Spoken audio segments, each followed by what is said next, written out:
exemple, nous devons calculer la longueur du segment DE. Quand nous regardons la figure, nous pensons à une configuration du théorème de Thalès. Et c'est exact, nous avons bien deux droites séquentes, donc la droite AB et la droite CD sont bien séquentes en E. Et nous vérifions la deuxième condition, est-ce que des droites sont parallèles? Voilà, nous n'avons aucune information dans le texte ou en dessous de la figure qui nous indique que les droites sont parallèles. Donc là, attention, vous n'avez pas le droit d'appliquer le théorème de Thalès directement. Vous devez, dans un premier temps, démontrer que vos droites sont parallèles. Sinon, vous ne pouvez pas appliquer le théorème de Thalès. Donc, comment on démontre que les droites sont parallèles?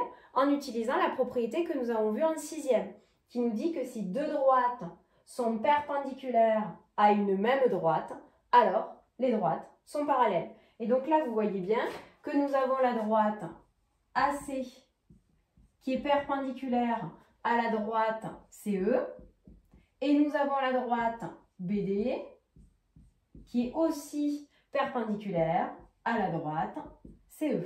Donc nous avons la droite AC et la droite BD qui sont perpendiculaires à une même droite, c'est-à-dire la droite CE. Donc maintenant, les droites AC et les droites BD sont parallèles. Nous avons montré que les droites étaient parallèles. Et une fois que les droites sont parallèles, bien sûr que nous pouvons utiliser le théorème de Thalès. La rédaction la voici. Les droites AC et BD sont perpendiculaires à la droite CE, ce que nous venons de dire. Donc les droites AC et BD sont parallèles entre elles. Maintenant, la condition du parallélisme est bien respectée. Nous pouvons utiliser le théorème de Thalès. Première condition, les droites AB et CD sont séquentes en E. Les droites AC et BD sont bien parallèles. Donc, d'après le théorème de Thalès, on a. Je vous rappelle que nous commençons toujours par le point d'intersection pour les deux premiers rapports. Donc, le point E. Et ensuite, nous faisons petit triangle, grand triangle. Donc, nous avons la configuration emboîtée. Donc, EB sur EA, une longueur du grand triangle. Les points EBA sont bien alignés, donc je ne me suis pas trompée. Deuxième triangle ED sur EC et les points ED et C sont bien alignés, donc je ne me suis pas trompée. Et ensuite, pour terminer par les droites parallèles, je n'ai même pas besoin de regarder la figure pour trouver le troisième rapport, puisque je lis, hop, le point B ici, le point D ici, et ensuite le point A et le point C. Et donc, on a bien nos droites parallèles.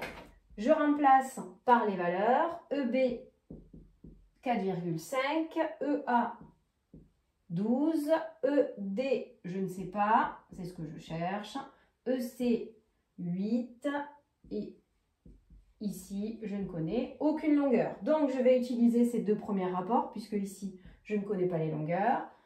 Donc, je marque que j'utilise ces deux premiers rapports. Produit en croix.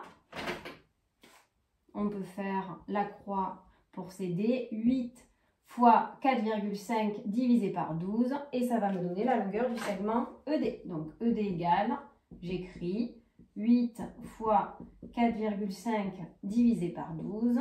Et à la calculatrice, vous obtenez 3 cm.